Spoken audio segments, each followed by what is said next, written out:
অনেক সুস্বাদু করে করলা ভাজির একটি রেসিপি দেখাচ্ছি। বিশ্বাস করেন যারাই খেয়েছিল সবাই প্রশংসা করেছে। তো যার যার পছন্দ আছে, আমি যেভাবে ভাজি করেছি আপনি সেভাবে করে দেখেন খেয়ে কেমন লাগে। তো আমি তেল দিয়ে দিয়েছি, তারপর দিয়ে দিলাম 2-3টা তেজপাতা ছিঁড়া। ঠিক আছে, তেজপাতাটা দেওয়ার কারণ হলো আগে একটা গ্রান যেন আসে। তারপর আমি এখানে পেঁয়াজ দিয়ে দেব। তো প্রিয় বন্ধুরা, অবশ্যই ভিডিওটা ভালো লাগলে লাইক শেয়ার কমেন্ট করবেন। আর আপনাদেরকে বলছি যে আপনি আমার মতনই রাঁধতে হবে এমন কোনো কথা না, আমি আমার কন্টেন্টগুলো শেয়ার করি, ভালো লাগলে আপনি ফলো করবেন। তারপর আমি এখানে 2 পিস রসুন দিয়ে দিয়েছি, 27 পিস কাঁচা মরিচ দিয়ে দিলাম। এগুলা আমার দেওয়ার একসাথে কারণ হলো আমি এগুলাকে সুন্দরভাবে একসাথে ভেজে নেব। ঠিক আছে, সুন্দর করে একসাথে ভেজে নেব। আর ইনশাল্লাহ আমি করলা ভাজি করলে কিন্তু তিতা লাগে না। একদম স্যাম্পল রেসিপি দেখেন, সুন্দর করে ভাজা হয়ে গেছে, সুন্দর একটা গ্রানও কিন্তু চলে আসছে। ঠিক আছে, তো আপনি এভাবে রেসিপিটা ফলো করলে আমি 100% বিশ্বাস ইনশাল্লাহ আঙ্গুল চেটে চেটে করলা ভাজি খেতে মন চাইবে। তো আমি করলাগুলো ঢেলে দিলাম। অবশ্যই করলাগুলো কাটার আগে ধুয়ে নেবেন যাতে পানি না থাকে। তারপর দেখেন আমি চিকন চিকন করে আলু পয়লা নিয়েছি যাতে করলাটার সঙ্গে সিদ্ধ হয়ে যায়।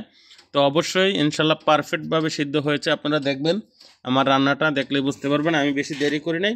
2 থেকে 2.5 মিনিটে কিন্তু রেসিপিটি আমি শেষ করার চেষ্টা করছি। এখন ভালোভাবে মিক্স করে দিবেন। আর অবশ্যই যখন আপনার পেঁয়াজটা ভাজা হয়ে যাবে তখন চুলার আঁচটা একটু মিডিয়াম করে দিবেন এবং করলা আলুগুলো একসাথে সুন্দর করে মিক্স করে নেবেন। আপনি আমাকে যেভাবে ফলো করতেছি এটা কিন্তু একদম সহজ। তারপর আপনি পরিমাণ মতো লবণ দিবেন। কেউ পরিমাণে লবণ বেশি খায়, কেউ কম খায়, সেটা আপনার উপর নির্ভর করে। তো অবশ্যই আপনি যে পেঁয়াজ, মরিচ, তারপর রসুন, এই 3টা জিনিস সুন্দরভাবে দিয়ে দিবেন। তারপর হলুদ কিন্তু আপনি চাইলে ইউজ করতে পারেন, না করলেও সমস্যা নাই। একটু হলুদ দিয়ে দিয়েছি কালার হওয়ার জন্য।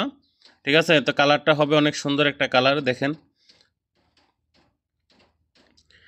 এই করলা ভাজিটি করার পর বিশ্বাস করেন যারা খাইছে, ইন্ডিয়ান বলেন, বাংলাদেশি বলেন, পাকিস্তানি বলেন, সবাই বলছে যে মাংসর চেয়েও স্বাদ হয়েছে, অনেক প্রশংসা করছে। যাই হোক, আলহামদুলিল্লাহ, কিন্তু আমি ভাগে পাই নাই। কারণ শর্ট পড়ে গেছিলো, নিজে রান্না করে নিজেই খাইতে পারি নাই।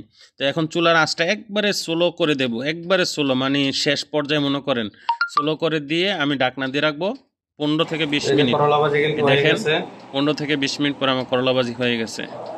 ধন্যবাদ।